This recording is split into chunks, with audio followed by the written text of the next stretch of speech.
Juba and Kinshasa formalized a joint technical committee to oversee border demarcation.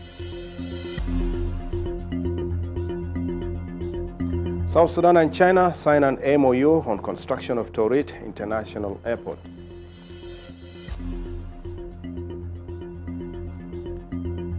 And Governor Maria Labor calls for concerted effort to achieve peace in Warab State.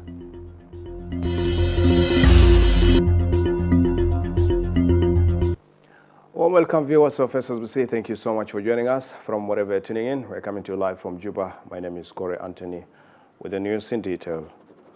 We begin our news hour this at the State House, where South Sudan and Democratic Republic of Congo have formalized a joint technical committee to oversee border demarcation. The agreement aimed at resolving disputes and ease movement along the shared border, while the agreement outlining the implementation timeline was presented to the President by the Congolese Deputy Prime Minister Jaquimi Shabani. Our reporter Mathiang Joseph files us the story. In a key diplomatic step, South Sudan and the Democratic Republic of the Congo have instituted a joint border technical committee to oversee border demarcation and delimitation to foster security and social harmony. This effort addresses long-standing border issues, with South Sudan sharing its western border with the Democratic Republic of the Congo. The agreement outlining the implementation timeline was presented to President Salva Kiir Mayardit by Congolese Deputy Prime Minister Jaquimi Shabani, with the South Sudan's Foreign Affairs Minister Ramadan Mohamed Goch in attendance. Minister Goch stresses the significance of this collaboration for peace and regional cooperation. This morning, the two countries, South Sudan and DRC Congo, we signed a memorandum on border demarcation between the two sisterly countries. This MOU was first initiated in Kinshasa after the two technical committees of the two countries have agreed on the modalities on how to demarcate the border between South Sudan and DRC Congo. And it was agreed that the MOU will be signed here in Juba, and we thank the two heads of state because they permitted us to sign this memorandum of understanding between the two sisterly countries. The signature of the MOU today between both countries, and we willing to go forward for the demarcation of our both side bordering that will be in touch with the African Union opposition according to the calendar that have been given to all African countries to be united by their bordering until the 2022. Meanwhile, Trade Minister Joseph Mom Majak and Kenyan counterpart Wycliffe Oparanya briefed President Salva Kiir Mayardit on the importance of the 24th East African Community Trade Fair in Juba, which promotes small-scale traders and regional market access, with over 1,500 exhibitors showcasing products at Freedom Hall. Who is here for 24th East Africa Community Trade Fair exhibition, and he brought with him a very huge delegation from Kenya to participate in this event. Of course, the Trade Fair exhibition will continue until the 5th of November. This is one of the protocols of the East African community to promote small businesses, market penetration within the East African community. In other news, President Salva Kiir Mayardit and United Nations Mission in South Sudan Honorable Chief Nicholas Haysom discussed the election postponement and strategies to align the Tumaini Peace Initiative with the 2018 revitalized peace agreement. Haitham reaffirmed the United Nations support for South Sudan's peace and stability efforts. That lie ahead. The President shared with me his hope that the Tamami Initiative and the peace agreement would be able to be successfully merged so that we could bring together the strengths of both processes. Readily appreciated South Sudan's contribution to the region, potentially as a mediator in the conflict, but certainly as a country that's been willing to accept the nearly 100,000 refugees from Sudan. In a diplomatic meeting, outgoing Turkish Ambassador Erdem Mutaf reflected on the success of South Sudan-Turkey relations, stressing the need to strengthen cooperation in development projects. I informed His Excellency about my 4 years activities, projects, shortly. I explained that Turkey was active in South Sudan in humanitarian area, also in the capacity building for the public institutions, as well as the private associations and the women empowerment and youth empowerment and child care. Reporting for Ssbc News, Mathiang Joseph, Juba.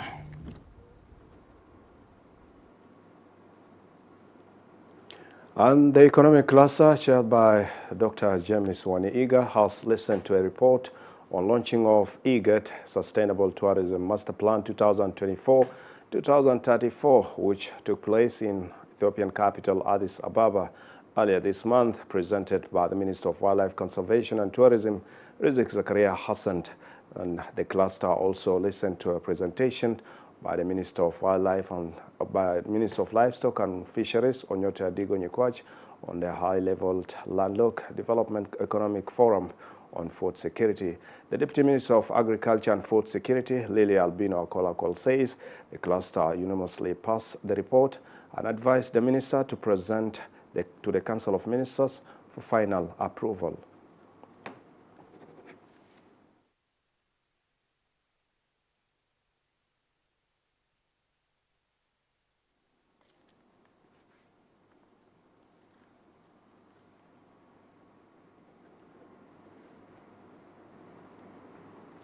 Turning our attention to humanitarian and oil sector, Vice President Rebecca Nyandeng Demabir engages in series of meetings with the Sudanese Ambassador Ismail Mohammed Hassan and the outgoing Turkish Ambassador Erdem Mutaf, which focus on humanitarian crisis focusing on humanitarian crisis triggered by the ongoing war in Sudan and the flooding, as well as strengthening bilateral relations between Juba and Ankara. Ssbc Paul Bieth has more in the following story. South Sudan contends with the humanitarian crisis sparked by the conflict in Sudan, marked by an influx of refugees and returnees. Vice President Rebecca Nyandeng Demabur and the Sudanese Ambassador Isa Mohammed Hassan convened to address these pressing challenges. Their discussion also included plans for the resumption of oil productions following repairs to key oil infrastructure.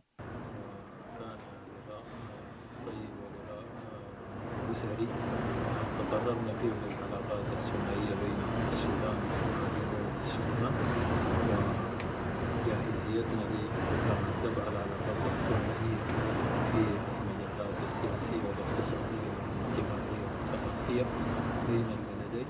وهذا اللقاء كان لقاء أخويا وأبويا وكان لقاء الأسرة الواحدة، وحقيقة شعرنا أننا في وطننا جنوب السودان وليس Additionally, Vice President Nyandeng met with the outgoing Turkish Ambassador Erdem Mutaf to explore avenues for enhancing women's and youth empowerment programs, as well as childcare initiatives aimed at supporting the country's vulnerable communities. In a media statement, Ambassador Mutaf emphasized the importance of existing diplomatic relations in driving a successful development project funded by Turkey. During my tenure, which was around 4 years, we had a very good cooperation with Vice Presidency headed by Her Excellency. So I explained our activities during these 4 years with the Women Empowerment Project, Child Care Project, Youth Empowerment Project. So she was very happy to hear these concrete projects, and I assured her of our continuing support to South Sudan in these areas in the future. This engagement highlights the country's renewed diplomatic support to foster investment opportunities and strengthen cooperations with friendly nations. Paul Bith, Ssbc. And Governor Mahjoub Biel Turuk has on Wednesday met with the Minister of Information, Communication Technology and Postal Services, Michael Makwelweth, to find solutions to the challenges hampering telecommunication in Jonglei State. The governor told the minister that 6 out of 9 counties in Jonglei State are not accessible by internet and communication gadget, saying this poses security risk, adding that the counties have been hit hard by the flooding hampering agricultural production. Minister Michael Makwei told the governor that the ministry would address the challenges related to telecommunication issues once the rainy season is stopped.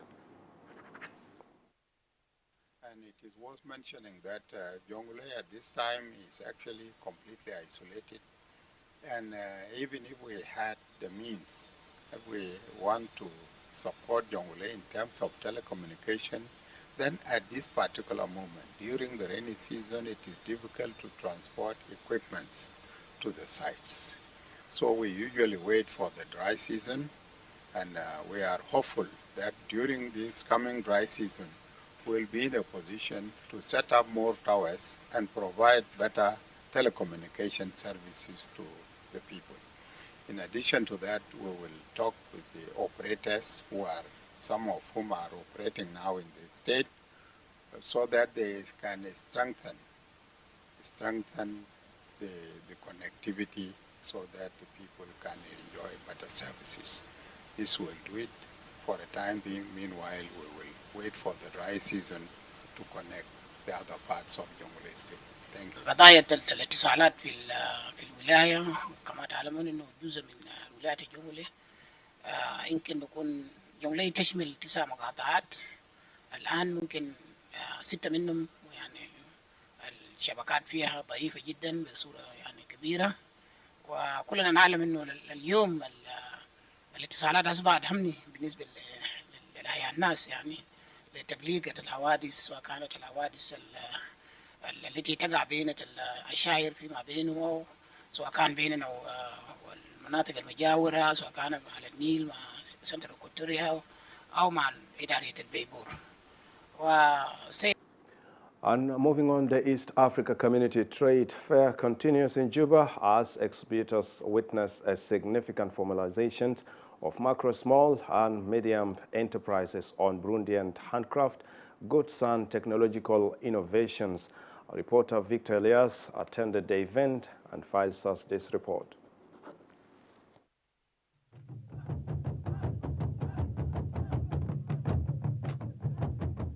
At the 24th East Africa Community Micro, Small, Medium Enterprises Trade Fair at the Freedom Hall in Juba, the Burundian Minister of East Africa Affairs, Youth, Sports and Culture, Javes Abahayo, inspects the Burundian Bazaar to provide practical insights for business owners. The goal is clearly to empower local entrepreneurs and contribute to regional prosperity. This event, this trade fair, has a very big impact on the economic sector, which is contributing a great deal in solving the daunting issue of unemployment for our youth and poverty reduction in the region. As far as we are concerned, the Republic of Burundi is putting a lot of effort to support the country's micro, small and medium enterprises as evidenced by the number of Burundi exhibitors on show at this trade fair. The Director for Customs and Trade at the East Africa Community Secretariat, Flavia Busenji, says they are excited to launch initiatives that will empower small businesses to formalize their operations, creating jobs and fostering economic resilience across East Africa. We also note that the MSMEs in Burundi contribute about 66% in terms of employment and revenue collection, which definitely leads to poverty eradication. So we call upon the government authorities to make sure that we support. As a secretariat, definitely we continue to simplify the procedures for MSMEs so that they can be able to access the markets along the corridors. The event is further strengthened by the presence of the Undersecretaries of Trade and Industry and of East Africa Community Affairs, as well as other Burundian officials, highlighting the regional commitment to economic development. Victor Elias for SSBC News, Juba. And legislators at the East African Parliament called for a unified voice towards integration of the regional bloc in a sitting held in Ugandan capital Kampala. The members called for immediate action to attain the political and social dream of the East African community. Legislator Gideon Gatpan, who represented South Sudan in the regional parliament, stressed on the need to carry out awareness among the member states of the East African to achieve the dreams of the unified community. As SSBC reporter James Sarusi files us the story, members of parliament on the bloc, or Gideon Odong, described the peace, unity and security as fundamental to the integration agenda. It said President Museveni of Uganda called on the regional legislators to exert more efforts in the regional integration process during their tenure in parliament. Where there are disagreements, let us not shy from addressing them, because peace and security among member states is a catalyst to economic prosperity and political federation. Political wars have wrecked nations. Such wars should not have place in East Africa. The Ugandan president, who is the pioneer in the revival of the East African community in 1996, said the weakness of 1977 collapse of the community should be avoided. Honorable Speaker, again, from the speech of the president, I realized that not only have a special memory, but he warned our people to unite and be one and eliminate the colonial boundaries. Honorable Speaker, he also wanted all the EAC partner states to be and to obey the treaty. We are legislators in East Africa. We have a responsibility to sensitize our community about the benefits of our region. We must focus on changing perceptions and mindsets to create unity that we want as East Africa. Right Honorable Speaker and colleagues, President Museveni has also emphasized that African families, a single African family must be a wealth creating unit in our society. Individuals must focus on wealth creation. How do we do that? We need to unite, we need to focus, we need to appreciate our vision.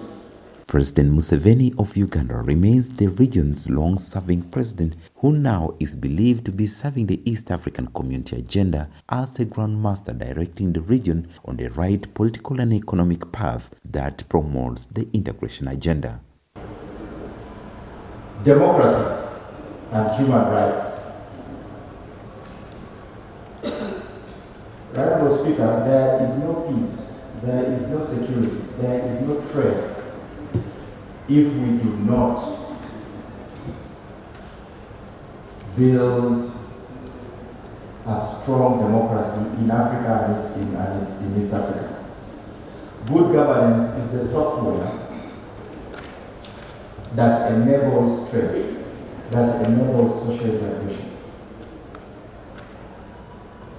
Our democracy index is not very good, but we are getting it. Although the region is still locked with pockets of political and economic crisis, the members believe there is an outlet for the East African community. The first Under Secretary of Finance, Garang Majagbol, has stressed the commitment of the ministry and readiness to support diverse programs being funded by the African Development Bank in the country. Majak, who spoke on behalf of the Minister of Finance, stressed while addressing a workshop on validation of multi-project and broadly financed by the Continental African Development Bank body. The project is being implemented by the government of South Sudan. The African Development Bank country operations manager Fois Haji urges the government to oversee the bank-funded project in the country, noting that the bank's future policies for economic development. Implementation of this capacity development strategy, we also be able to provide whatever required in terms of resources to finance or to support this project with African Development Bank. We will also be able to provide leadership in terms of other government agencies that are also part of this capacity development strategy. So when our secretariat come to you, I know when we get back, it will be difficult again, maybe to avail yourself and do your part. But as we know very well, that we need this skill for us to develop our country and also develop our human capacity. We need to avail time and also finish this project so that African Development Bank could also come up with a final appraisal and final report that this project indeed has been completed and it is benefiting the people of South Sudan and through those who have been trained and they are ready to transfer the knowledge that they have gained from this important capacity development strategy. So we did pre-validation. Now we are on validation. So kindly, first, yes, we have Minister of Finance as a coordinator, but we as individual sectors, we already have access to this document. Let us start from here. There are low-hanging fruits. Let us start doing implementation. On the side of African Development Bank, we also have projects that are ongoing. We develop projects, and for us, even this policy, all our projects, we have support in some policy frameworks. We will also use this document.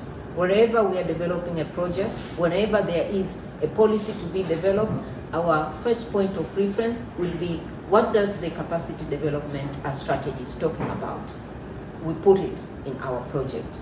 I can confidently say that there is no better time for foreign direct investment to flow into South Sudan. For the people of South Sudan to embrace the new dawn, and for the ministries of trade and industry, together with that of finance, through the Revenue Authority, South Sudan Revenue Authority, to increase and grow the domestic resource envelope. Finally, we are delighted and pleased to have been part of this momentous project, and we take this opportunity, Honorable First Under Secretary, to congratulate you upon completion and to wish you the very best. And moving on, a workshop on national strategy on youth peace and security commenced in Juba, aimed at promoting and institutionalizing youth participation in peace-building process.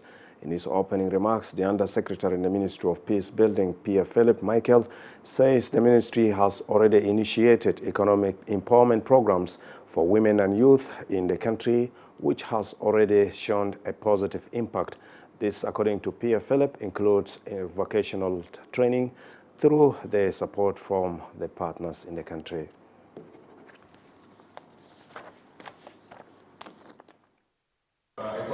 empowerment programs, we have seen it working as the best approach in terms of engaging women, even in fighting and standing strong, challenging of climate change. The ministry supports and programs that target women and youth in both stable and high-risk areas, providing some vocational training and small businesses grants. One of our examples, working together with UNDP, we implemented a community violence reduction program in WOW. And now in WOW, you see women who are participating. They are selling yogurt using their local materials, you know, the milk they have and the knowledge that they have gained, to find themselves into economic. Let's take a short break. When we come back, we'll have more stories for you. Stay tuned.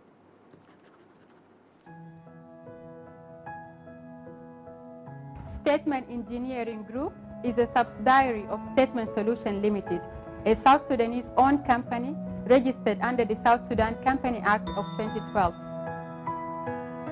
We are committed to delivering excellence and exceptional services to meet our clients' needs.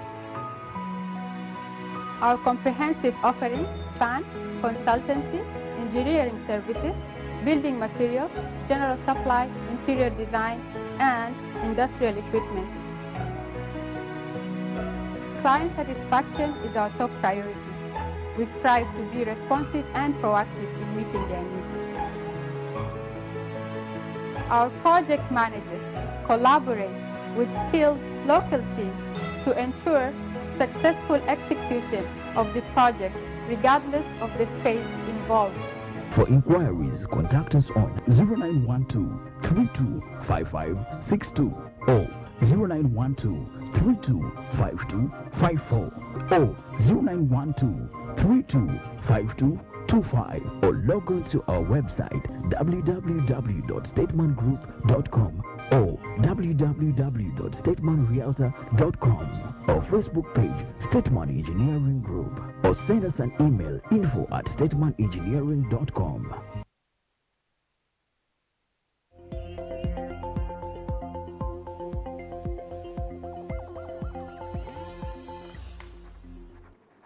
And welcome back from that commercial break to move on with the rest of our news stories. The 25th Ordinary Meeting of the International Conference on Great Lakes Region Audit Committee commences in Juba. The Acting Under-Secretary in the Ministry of Mining, James Kondu, opened the meeting on Wednesday. The Deputy Chairman of the International Conference of the Great Lakes Region, Philip Kilpant Kiru, pointed out that the 25th meeting is to renewed and shared commitment among member states.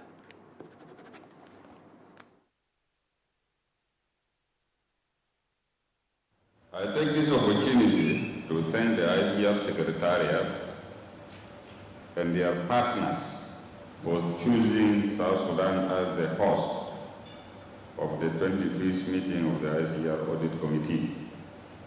I am aware that South Sudan is not yet a member of the ICR Audit Committee, but in future we will make sure that we fulfill the requirement of certification mechanism so that we become a full member.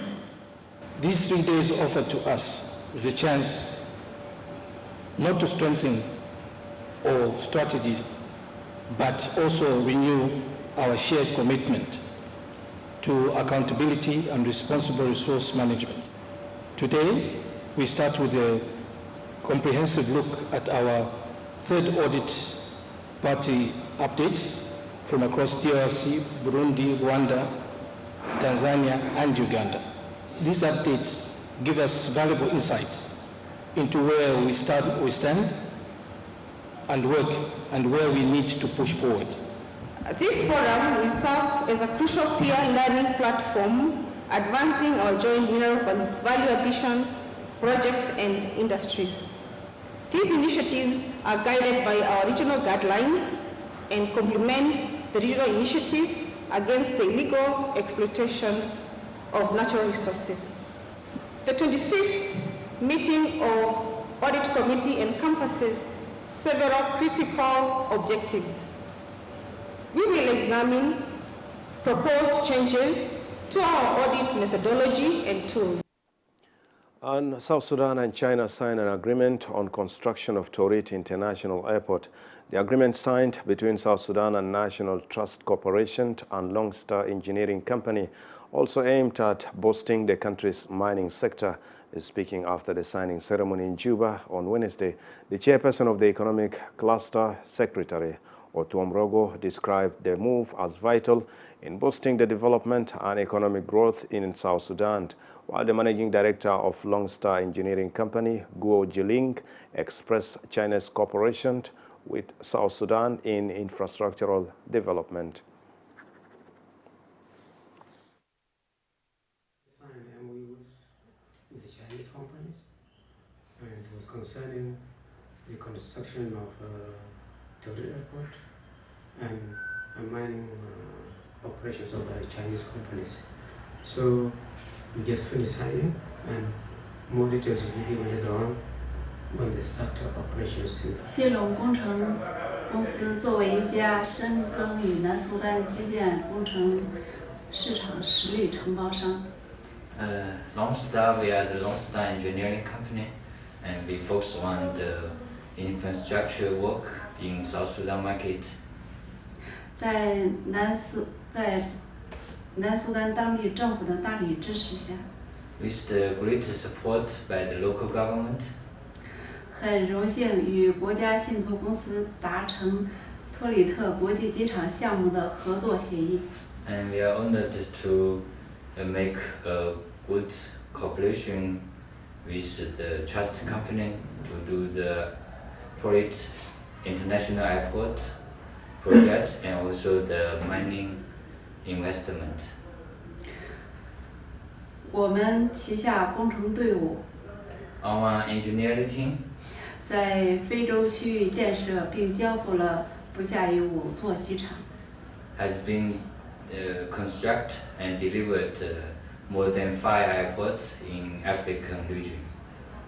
我们有足够的信心和能力， And we have enough confidence and capacity 保质保量地完成托里特机场建设。 to ensure the Torit Airport project will be done with good quality and in a good time schedule. 为南苏丹的现代化发展贡献自己的一份力量。 To contribute our own power for the developing of South Sudan. South Sudan Relief and Rehabilitation Commission is set to dispatch relief food to the flood-affected persons in PG County of Jonglei State. The consignment that will include maize flour and cooking oil is being procured by property company. The Director for Public Relations at the Relief and Rehabilitation Commission, Marilo Woktiel, says they are targeting vulnerable people in the country, while the community member, Andrea Moyom, underscores challenges that are facing the affected population, calling for immediate intervention from both the government and the partners.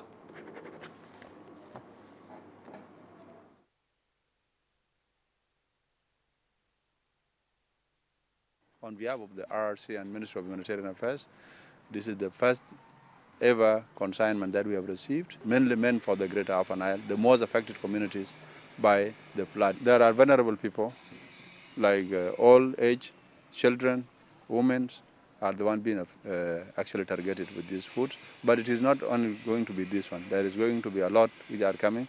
So this is the beginning, or this is the start of it. This food, even though it is little, it will do something to our community.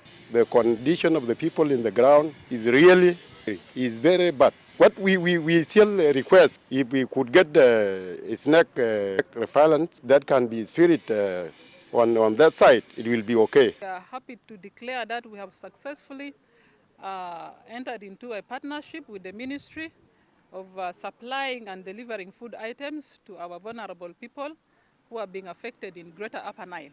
Today I'm happy to mention that we have successfully handed over 300 bags of posho and 34 cartons of cooking oil to the beneficiaries, which will soon leave Juba to the state. Most of the products, the consignment is on the way.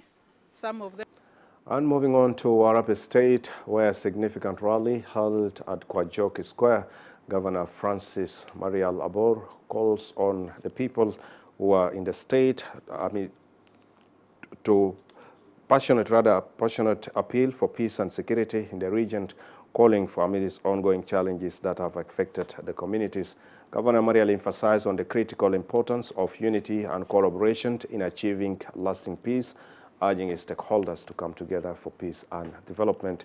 Former governors, including Aleo Ayen and Manimbold, joined the governor in this call for reconciliation, highlighting the need for dialogue and understanding among communities to restore trust and cooperation among people in Warab State.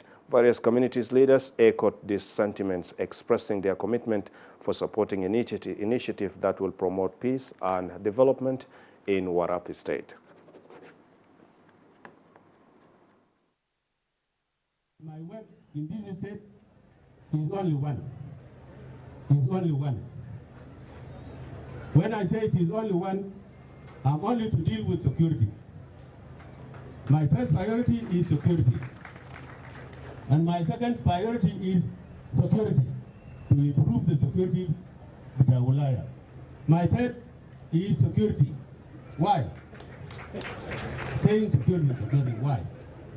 I cannot lie saying that I am going to do this, to build a school in this Bayam or do this.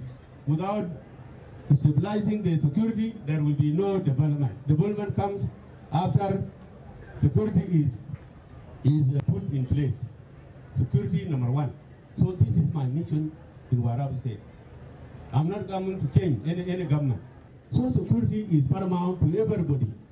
Security is paramount to all of you, not Marial Abu. On prioritizing peace, development, and stability in the state, the Upper Nile Legislative Assembly approved the state fiscal year budget for the year 2024-2025 on Tuesday. Hafiz Jebel Muhammad wrote the story and read by Mario Soleiman.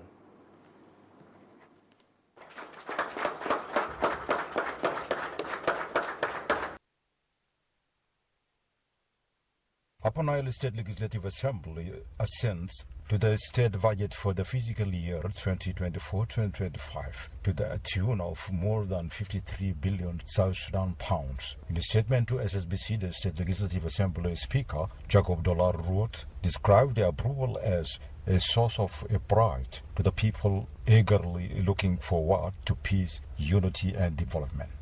And I warn you, for us to implement this budget, as a member of the parliament and the government of Upper Nile State, we must make sure that we have to have a connection with the county's level. Because there will be the people that will also collect these resources for us to implement this budget. And this is our responsibility for all of us. This is the time for us to open our eyes. This is the time for us to ensure that these services reach to our people. We are here for the people. We are not here for ourselves. Let us unite as the people of Upper Nile. A unity there, was a as a member of the parliament and the government and the leader of this state. The State Minister of Finance and Investments, Paul Deng Kirwith, pledged to work on implementing the state's budget based on local resource. نحن الليلة أجزنا ميزانية بتاعت ولاية على النيل، وهذه الميزانية طبعا تعتبر خطوة مهمة بالنسبة للولاية، لأن التنمية مربوطة بالميزانية بتاعت ولاية على النيل، وهذه الميزانية طبعا تعتبر خطوة مهمة بالنسبة للولاية، لأن التنمية مربوطة بالميزانية. The State Legislative Assembly Specialized Committee for Finance and Investment Chairperson, Binancio Amom, says the approved state budget has created a large space for development and service. المجلس التشريعي الانتقالي ولاية على النيل وضعت في اعتبار وفي الأولوية التنمية، بذلك خصصت مبلغ بليون 200 مليون لهذا الغرض التنموي. نؤكد لجماهير ولاية على النيل أنه هذا المبلغ قد تنجز الكثير والكثير في المستقبل. Upper Nile State enters a new phase of development after its Legislative Assembly approved the state's budget for the fiscal year 2024-2025. The most prominent features in the financials document are development and service. For SSBC News, Mario Suleiman. And in a related development, Lake State government has presented the fiscal year budget at the tune of not more than 1 billion South Sudanese pounds. The budget prioritizes education, health and water, including cultural sports, as well as youth empowerment and salaries for the state workforce. Our reporter James Arusi files us the story. Over 21 billion South Sudanese pound was presented to Lake State Council of Ministers as Lake State expenditure for the financial year 2024-2025. The current budget is said to have increased by over 1 billion South Sudanese pound compared to the previous financial year. The State Council of Ministers also submitted a proposal to include promotion of cultural sports and youth activities as one of the priorities in the state. Education, health and water was considered the priority the state has towards improving the livelihoods of the citizens. You see what's wrong, that is what is allocated to you. Because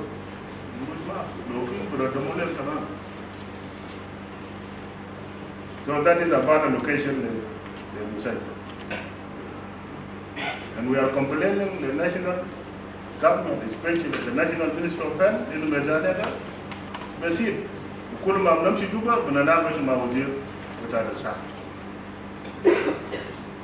so we are fighting very hard to put the state government is expecting to enhance the state expenditure with local revenue collection that is believed will increase beyond 200 million South Sudanese pounds for the next financial year. Lake State Financial Minister Honorable Majok Anyam says the local revenue collection would greatly increase if at all the institutions of collection hold transparency as a value of revenue collection from the state. So the advice that was given to us, it was said all the 10 state chairperson of finance and create administrative area were in that meeting. So we were advised saying that we add 5%, that is a proposal to the previous budget. So all the institutions of Lake State, they are covered by 5%, including Howard from the executive and the parliament. Institutions like the State Ministry of Education are said to have semi-autonomy privileges in mainly payment of teachers' salary, operational costs, and capital. And this budget, it has been passed by the Council of Ministers today under the chairmanship of His Excellency Lieutenant General Rinpenyi Mabor, then by the Council of Ministers, because it was extended Council of Ministers. And we are going to present it to the Lake State Revitalized Transitional Legislative Assembly when they come back. And in Central Equatorial State Authority, a meeting chaired by Deputy Governor Paulino Lukudu Obede discussed addressing pressing issues, including security across the state. In a news briefing, the State Minister of Local Government and Law Enforcement Agencies, Leon Brown, says the meeting also includes increase of armed robbery cases, relocating of the internally displaced persons from Jabur to Mangala IDP camp, as well as the presence of cattle in Rajaf west of the Nile. The meeting also directed the security organs to address pressing criminal issues, addressing the increased criminal issues rather in the city, as well as directing the Juba City Council to remove vendors from Custom Road to reduce traffic.